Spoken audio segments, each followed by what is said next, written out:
Can I tell you about a moment I think about a lot? Yeah, go. I was standing in a supermarket, maybe 4 years ago. I just moved to a new city, and everything was fine. I had money, I had a list, I knew how to shop, and I just stood there in the middle of the aisle for maybe 3 minutes. Not crying, not panicking, just standing. What was happening? I didn't know. That was the whole thing. Nothing was wrong, and yet something was completely, quietly, profoundly wrong. People were shopping around me, music was playing, the lights were very bright, and I was somehow adjacent to all of it, not quite in it. Lost. Lost. And the thing about that kind of lost is it doesn't come with a map. It doesn't come with a reason you can point at. It's just, I'm lost. And you're standing in a supermarket knowing exactly where the pasta is. Knowing exactly where the pasta is, and still completely, genuinely lost. I'm Jake. And I'm Anna. Welcome to Speak First English, where we speak first and think second. And today, we're talking about a feeling that is deeply human, quietly common, and almost never discussed in English classes. The feeling of being lost. Not geographically, inside. Let's go. Today's topic, talk about feeling lost. Easy English conversation. And before anything else, I want to say why this is specifically important for English learners, because this isn't just a life topic, it's a language topic too. Explain. At some point in the language learning process, usually around intermediate level, a lot of learners hit this specific kind of lost. They're not a beginner anymore. They understand more than they can say. They've been working at it for a long time, and they look around and think, where am I? Am I getting anywhere? Who am I in this language? The intermediate lost. The intermediate lost, which rhymes with being lost in life, and having vocabulary to describe it in any context is one of the most useful things English can give you. Because feeling lost without language for it is isolating, but naming it changes something. Language is the first step out of lost. Today, we give you that language. Before we start, please share this episode. Share it with someone who seems lost right now, in life, in their direction, in their language journey. Because knowing someone sees it is sometimes the whole thing. Let's talk about being lost. I want to spend time on this before we get to vocabulary, because I think people use the word lost without fully capturing what it feels like from the inside. And the inside is where real conversations happen. Okay. So lost is not the same as sad, not the same as anxious, not the same as confused. How would you describe it? Lost is directional. It's specifically the absence of a sense of where you're going. You can be happy and lost at the same time. You can be busy and lost. You can have a full life and feel completely lost in it. It's not about what you have, it's about whether you know which way you're facing. Exactly. And there are different kinds. Let me name them. Go. There's the lost that comes after something ends, a relationship, a job, a chapter. The path disappears and suddenly there's open ground with no obvious direction. Post-ending lost. Then there's the lost of the middle. You're not at the beginning where everything is new and exciting. You're not at the end where you can see what you built. You're in the long, unglamorous middle, and the middle looks like nowhere. The middle is where most people give up. It looks like being lost even when you're not. Then there's the lost where your external life looks completely fine, but internally you're searching for something you can't name. I have everything I'm supposed to want. Why does this feel wrong? The quiet lost, the hardest one to explain. And then, the one that's most relevant for our listeners, the lost of transition, being between two places, the country you left and the one you're building yourself in, the person you were and the person you're becoming, the language you think in and the language you're learning to live in. That in-between lost, I think that's the most common one here. And it's real, even when everything is technically fine. Tell me more about the supermarket. What happened after you snapped back in? A woman bumped into me with her trolley, accidentally. She apologized, and suddenly the world came back. I grabbed my pasta, I paid, and I went home. And the feeling? Stayed for about 6 months, in different intensities. Sometimes barely there, a hum underneath things, sometimes loud. But that moment in the supermarket was when I first noticed it had a name. I went home and wrote in my journal, "Today I felt lost." Not sad, not scared, just lost. And writing the word helped? Writing the word helped. Before that, I'd been explaining the feeling to myself in all kinds of other ways. I'm tired, I'm homesick, I need more vitamin D. All true, none of them the whole thing. Lost was more honest than any of them. And once I had the word, once I could name the thing, I could start thinking usefully about it. What do you do when you're lost? You try to figure out where you are. You look for landmarks. You take one step towards something recognizable. That's actually useful thinking. I'm tired doesn't give you that. Can I share mine? Please. Mine was less geographical. I was in a job I was good at, worked hard to get it, looked successful from the outside, and about 2 years in, I realized I had completely stopped knowing why I was doing it. The lost of the why. The lost of the why. And here's the thing about that kind. You can perform not lost incredibly convincingly. I got up, I went in, I did the work. From the outside, completely fine. From the inside, I had no idea which direction I was facing. How long did that last? About 18 months of pretending it wasn't happening, then 6 months of actually dealing with it. 2 years total. 2 years. And the thing that finally cracked it, one honest conversation. Someone asked me not, "How's work?" but "When was the last time you felt like you were going somewhere?" That question. I didn't have an answer, and not having the answer was the beginning of finding one. Into the vocabulary, I want to build it in layers, simple phrases first, then more precise ones. Precision is what makes conversations connect. Layer 1. The basic phrases for naming the feeling. I feel lost right now. Simple, direct, the starting point. I'm going through a lost period. This frames it as temporary, a period, not permanent. Important distinction. I've lost my direction. More specific, it's about direction, not just general disorientation. I feel like I'm going through the motions. Going through the motions means doing the actions, the routine, without feeling or purpose behind them. The body is going, the self isn't quite in it. I'm not sure what I'm working toward anymore. The loss of the destination. You're walking, but you don't know where. Something feels off, but I can't put my finger on it. I can't identify the specific cause. Very natural, very common expression. I feel like I'm drifting. Drifting means moving without intention, going where the current takes you, not where you've chosen to go. A gentle word for a disorienting feeling. And one that we both used today, I feel adjacent to my own life, not in it, next to it, watching it rather than living it. That one is more advanced, but it's so specific that when the person hears it, if they felt it, they know immediately. Sometimes the most accurate sentence is the most connecting one. Layer 2. What to say when someone asks how you are and the honest answer is lost. Because most of us default to fine when we're not fine, and fine closes the door. So here are the phrases that open the door slightly, honest enough to invite connection without being more than you want to share. I'm okay, but I'm in a bit of a weird place at the moment. Weird place, a vague, gentle way to signal that something is off without having to explain everything. I'm kind of at a crossroads. A crossroads is a point where you have to choose between different directions, a place of decision and uncertainty. I'm kind of at a crossroads and I haven't figured out which way to go yet. I'm in a transitional period. Transitional, we've used this before, means between one thing and the next, implies movement even if the movement isn't yet clear. I'm in a transitional period, not sure what the next chapter looks like yet. I'm figuring things out. Comfortable, low pressure, true, implies active searching without implying crisis. I've been a bit all over the place lately. All over the place, scattered, inconsistent, without a clear center of gravity. My focus has been all over the place. I can't seem to settle on anything. I'm between chapters right now. Beautiful phrase. Uses the book metaphor. Between chapters. Not at the end, not at the beginning. The blank page between stories. I'm searching for something, but I'm not entirely sure what. The honest version, not catastrophizing, not minimizing, just this is what's true. And when the conversation goes deeper, when someone really asks, here are the fuller phrases. I know where I am. I'm just not sure where I'm going. This is the geographic version of the emotional reality, precise and poetic. I feel like I've outgrown the life I was living, but haven't quite grown into the next one yet. That one is longer, but it captures something very specific.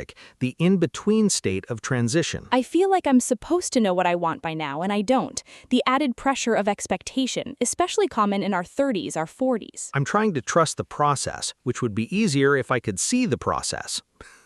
That one is real. That one is so real. Now, I want to address the specific version of lost that English learners feel, because it's real and it deserves its own language. The language learning lost. It happens most often somewhere in the intermediate stage. You're past the beginner excitement, you're not yet at the fluency that feels like freedom, you're somewhere in the middle that feels like a plateau, like you've been walking for a long time and you can't see how far you've come or how far you have to go. And it's made worse by comparison. You see other learners who seem fluent, you see native speakers who use the language as naturally as breathing, and you think, will I ever get there? Is this just not for me? And the answer, which we've talked about before, is you're in the bamboo years. The progress is underground, but the feeling of lost is real and it needs language. Here are the phrases for this specific experience. I feel stuck in my English, like I've hit a ceiling, reached a point where progress seems to stop, where the next level isn't accessible yet. I'm not sure where I am in my English journey right now. Journey framing, which is honest. Learning is a journey. Being unsure of your position on it is normal. I feel like my English is good enough to frustrate me, but not good enough to satisfy me. This one is painfully precise. You understand what good English sounds like. Your own English doesn't quite reach it yet, and that gap is the frustration. I understand so much more than I can express. The gap between receptive and productive, one of the most common and most demoralizing experiences for intermediate learners. I feel like I can't quite be myself in English yet. This is the deepest one. When you feel reduced, like the version of you that exists in English is smaller, less nuanced, less precise than the version that exists in your own language. And here's something important to say about that one. Say it. The feeling of not being fully yourself in a second language is real. It's not a failure of the language or of you. It's a stage, and it passes. Not when your vocabulary reaches a number, but when you've had enough real conversations that you start to find yourself in the language. You start to discover which words are yours, how you make people laugh in English, what your opinions sound like in English. English becomes a home through use, not through study. And the feeling of lost, of I can't be myself here, it starts to ease the more times you show up anyway, even as the smaller version, even in the in-between state. You can't fast forward the in-between, but you can show up in it every day, and showing up in it is how you get through it. Tip 4. The conversation itself. What to say when someone else is lost or when you want to tell someone you are lost. Opening phrases for when you want to start that conversation. Can I be honest with you about something? I've been feeling a bit lost lately. The permission opener, can I be honest, signals that what comes next is real. I don't really know how to say this, but I feel like I've lost my direction a bit. The hesitation is authentic. It makes the listener lean in. I've been going through something and I don't fully understand it yet, but I wanted to tell someone. And when someone tells you they're lost, the response matters as much as the opener. What not to say, everything happens for a reason. You'll figure it out. At least you have anything that minimizes or rushes. What to say instead, that sounds really hard. How long has it been like this? Opens time, invites the full picture. Can you tell me more about what that feels like? Goes deeper, doesn't assume. I felt something like that before. Do you want to hear about it? Offers connection without taking over the conversation. And the simplest, most powerful one, I'm really glad you told me. 3 words that do everything. They validate the telling. They create safety. They make the next conversation possible. I'm really glad you told me. Write that down. Use it. It's one of the most important sentences in English. And because we don't want to leave people in the lost, we want to give you the language of finding your way, not of being there, of the direction toward there. The return phrases. I think I'm starting to find my bearings. Find your bearings. To figure out your position and begin to orient yourself. From navigation, finding your bearings is the first step back from lost. Things are becoming clearer. Vague, but true. Clarity is returning, even if the destination isn't fully visible yet. I had a conversation recently that helped me see things differently, naming the moment that shifted something. Conversations do this. This podcast, hopefully, does this. I'm still figuring it out, but it feels less urgent than before. The urgency of lost fades as you accept the in-between. This phrase captures that. I've stopped trying to know exactly where I'm going and started just going. The shift from needing the destination to trusting the movement. I found one small thing that feels like mine, and I'm holding on to that. One landmark, that's all you need to stop being lost and start being on the way. And the one I love most is, I think I was lost for a reason. I just don't know what the reason is yet. That sentence, it leaves the why open. It doesn't force meaning before meaning is ready, but it holds the possibility that meaning is coming. Being lost for a reason you don't know yet, that's actually a very honest and very hopeful place to be. Word tour. Today's words are about direction, transition, and the inner experience of not knowing where you're going yet. These are the words for one of the most human experiences there is. Let's go. First, adrift. Adrift means floating without direction or purpose, unmoored, without an anchor. Originally a nautical word, a boat set adrift has no one steering it. I felt completely adrift after I quit my job. No structure, no direction, no idea what came next. Or there's a specific kind of adrift that comes from not knowing what you want. Next, unmoored. Unmoored means detached from what used to ground you, cut loose from your anchor. After the move, I felt completely unmoored, nothing familiar around me, nothing to hold on to. Or she seemed unmoored without her usual routine. Then, crossroads. A crossroads is a point where two paths cross, a place of decision between different directions. I'm at a crossroads in my career and I don't know which path to take. Or crossroads are uncomfortable, but they mean you have choices. That's not nothing. And drift. To drift means to move slowly and without intention, carried by forces outside your control rather than by your own direction. I spent about a year just drifting, going through the motions without any real sense of purpose. Or drifting isn't always bad. Sometimes you need to not choose for a while. And clarity. Clarity is the quality of being clear, especially about direction, purpose, or understanding. I'm waiting for some clarity before I make a decision. Or clarity rarely comes all at once. It usually comes in small pieces when you're doing things, not when you're waiting. And one more, orient or orientation. To orient yourself means to figure out your position and direction, to place yourself on the map. Orientation is that process. I needed a few weeks just to orient myself after the big change. Or language learning requires a kind of cultural orientation too, not just vocabulary. Speaking Gym Challenge today, describe a time you felt lost. In English, it doesn't have to be long, just one sentence that's honest. I felt lost. When? Complete it.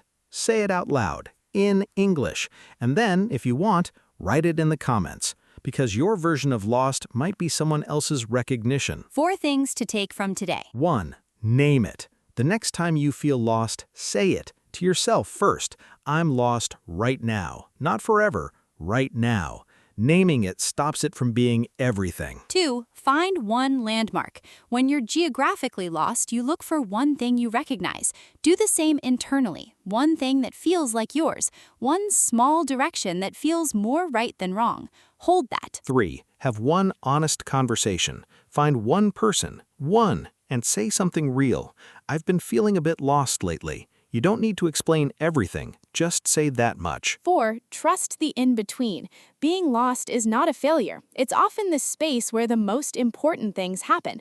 The space between chapters is where you decide who you want to be next. Quick recap. Lost is directional, the absence of knowing where you're going. It's different from sad, anxious, or confused. The different kinds, post-ending lost, middle lost, quiet lost, transition lost. The vocabulary: drifting, adrift, unmoored, at a crossroads, going through the motions, adjacent to my own life. The phrases: I'm between chapters, I'm figuring things out, I feel like I've lost my direction, something feels off but I can't put my finger on it. The responses: I'm glad you told me. Tell me more about what that feels like. I felt something like that. Our question today: when was the last time you felt lost, and what was the one thing that helped you find one small landmark? Write it in the comments, in English, however long or short, because your experience is useful to someone else who is standing in their supermarket right now, knowing exactly where the pasta is and still feeling completely lost. And if you're that person right now, we see you.